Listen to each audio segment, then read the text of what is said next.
Toy Story 4 is setting all types of records. And he's also got stand-up dates coming up Friday at the Walt Disney Theater in Orlando, Saturday at the Altria Theater in Richmond, and coming up in November at the Mirage in Las Vegas. Tim Allen joining us this morning on the show. Tim, good morning. How you doing? You know, I'm great. Thanks for all that. I'm wonderful. I'm with family. Last couple days of I joined my family vacation in Virginia. We're in Virginia Beach, and then I head down to Florida, as you said, for a gig there, and then back to Richmond here in Virginia for one of my gigs before I start shooting Last Man Standing for, as you said, the 8th season. And we sit there thinking of all of us going, 8. Every year it seems new because they shift it around nights, and very popular for ABC for a while, moved over to Fox, and now Fox loves it. Look, I'm in rarefied air. I love it. Been doing stand-up for almost 38 years between Vegas and road work, and I said, this is really where everything came from, and it's kind of fun to go back, to be doing these gigs in my hiatus from the TV show or doing movies. I like doing my stand-up, so it's all good, man. Yeah, that's awesome. And, as a stand-up comic at the birth of your career, you then get thrust in the limelight as you're cast as Tim Taylor in Home Improvement. And then, your profile just explodes with the success of Home Improvement. How did that story go? How did you end up getting casted for Home Improvement? Well, the short and the long story is I listened to a bunch of rock stars at the time. One was Bob Seger, who said, you got to keep going back and doing smaller venues and getting on radio. And so I started in radio at Central and Western Michigan University and get back on morning radio. And so I started getting a kind of a fan base around the country doing this grunting Tool thing that I love because that's how I started getting noticed. Went out to Los Angeles and did a couple of specials, and then Disney approached me and said, we'd like you to do Turner and Hooch, the Tom Hanks film, as a TV show. And I said, well, Tom just did that, and he did a great job. I don't want to redo that. And then it was Dead Poet Society. They wanted me to do that. And I said, once again, another fellow comedian, Robin, did that. How about we just do a goof of one of my favorite shows, This Old House, but instead of fixing the house, I'll just screw it up. And give me 3 boys. I come from a family of 7 boys and 2 girls. And yeah, I wrote the pilot using my stand-up. So the first 3 or 4 episodes and the grunting really are part of my act.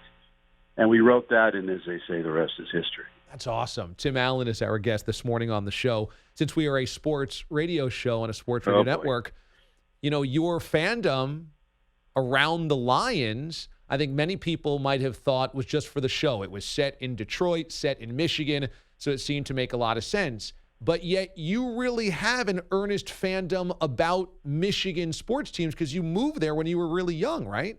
Right. I was Cookie Gilchrist was the running back, I believe, for the Denver Broncos in the old AFL, and that's where I grew up, going to the Mile High, the original, and the Broncos weren't very good back then. And then I was a big NFL fan. Wyatt Tittle, Gifford. I wrote them letters as a kid. Really? I have a Wyatt Tittle letter somewhere, and of course I can't find it now. But I was a big fan of the Giants when I was a kid, the Black and Blue division, and the old Lions. For some reason, the Lions attracted my attention when my family, after a tragedy in Colorado, my mom moved us back to Michigan. I love cars. A lot of cars there, so it wasn't a bad move for me. It's not as beautiful as it was as a kid outside of Detroit. But I love the Lions. I've learned to look at it a little differently. I'm a little sour because I think we're the longest. I mean, the Cleveland Browns have a sad history, but they're literally the Baltimore Ravens now. Right. The Cleveland Browns are, maybe a 17-year-old team or something. I don't know how long the Ravens have been there, but they're a relatively new team. We go to the Ford Field, and there's a poster up or a flag up way at the left side where I sit that says, I think it's 1953 or something. Yeah. And I told the Lions organization, you should just take that thing down.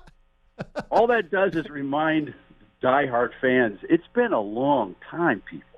Really long. I mean, you guys haven't won a playoff game since the early 90s with Barry Sanders. I've had all my memories, I used to say, every record you don't want, the Lions have. I think one point it was the most fourth down, most punts in a quarter. And then the shortest punt in NFL history, I think, was the Lions. I adore this team. I'm there all that I can be. I live in Los Angeles. I go back to see my mom, who's still living, thank God, in Detroit. I take all my brothers. We go. Certainly, we make every Thanksgiving game and any game I can. I've got to know some of the players. Yeah, you're a fan. That's what it is. I don't jump teams. I live in Los Angeles, and it'd be kind of fun to be a God, who knows, Rams. Sure. Or, yeah. The Chargers, it's okay, but we go to the games, and I get to know some of the people involved.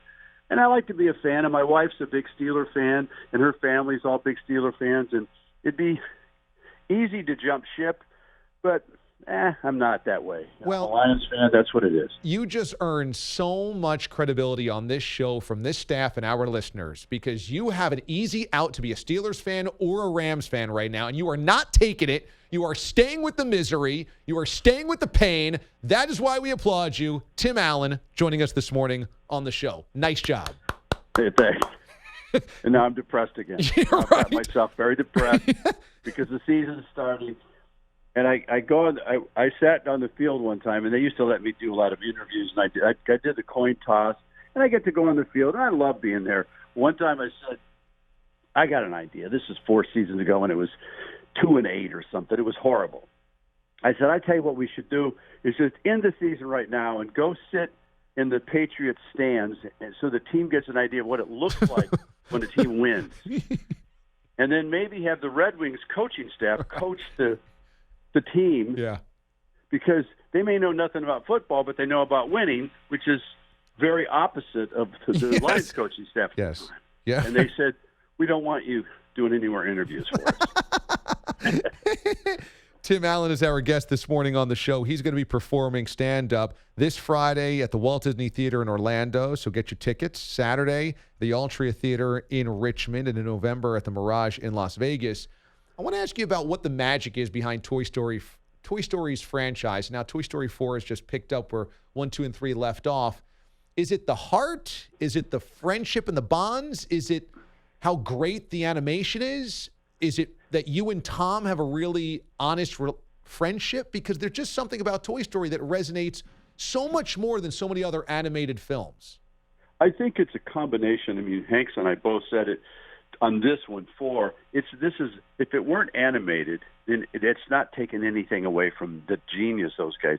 This is one of the best movies. He and I, we both love film, and now we're in it, of course, so it's jaded. But it's one of the best films we've ever seen because of what you just said. It's a great friendship that has grown over 3 movies. Forget that it's animated for a minute. They really did a buddy movie very well. The growth of Woody, the cowboy's character, as an older toy has to come of age. The inside jokes they do for adults are so funny. I mean, you got to really listen to some of the off comments that these characters make are hysterical to me. And this version, it's beautiful to watch. You get wrapped up. For me, I've watched the animation since the first pitch to me way back for Toy Story 1. And it's so magnificent to watch, the detail in the animation itself. It's a brilliant piece. They hit on every cylinder. Really took a chance because we all felt that 3 was the end of it because the toys had a new home and boom, we're done. And they found another story that kind of expanded it. I don't know that it opens the door for more. I don't know anything about that. What I know is that it was a complete film. Hanks and I had real trouble with the end of it. The last couple lines, we both looked at each other, and I was really emotional because I kept calling him. I go, "We're still friends, right?" Just because there's a distance between, because I don't want to give it all away, but they have to have a distance between them that suggests that it'll be challenging to be around each other. Doesn't mean you can't be, but challenging.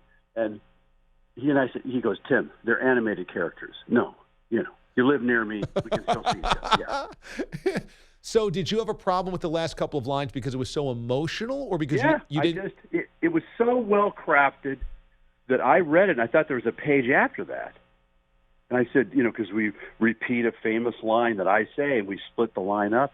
And I called him because we did it. I did a session on a Wednesday, and he says, I'm coming in right after you on Thursday, because they do a lot of it, most of it for Tom and I. We do it separately. And I said, you better wait for this. He said, this is real emotional. He said, I'll be all right. And then he calls me, he texts me right away. He says, I had to look the other way, man. I had to turn around. Wow. And you're talking about the last place in the world you want to be emotional is in front of about 8 people behind a piece of glass, and you're sitting in this room with a chair and a bottle of water going, Jesus, could you guys give me a minute? Tim Allen, part of Toy Story 4, which opened up at number 1 and is close to reaching $1 billion in total global box office, which is amazing. Also, the 8th season of Last Man Standing is going to start up, premiere January on Fox, which is awesome. And go see Tim this weekend, the Walt Disney Theater in Orlando on Friday, Saturday, the Altria Theater in Richmond, and then mid-November, 8th and 9th at the Mirage in Las Vegas. I promise you, when the Lions win a Super Bowl, you have an open invitation to come here and do the show. I just hope neither you nor I are dead by that point. I will give you this. This Quinn, who came from the Patriots, who's setting them up. He's a quiet, strategic guy, and the new coach. I'm cautious. I don't say. All my buddies go, "It's Tim. We got it this year.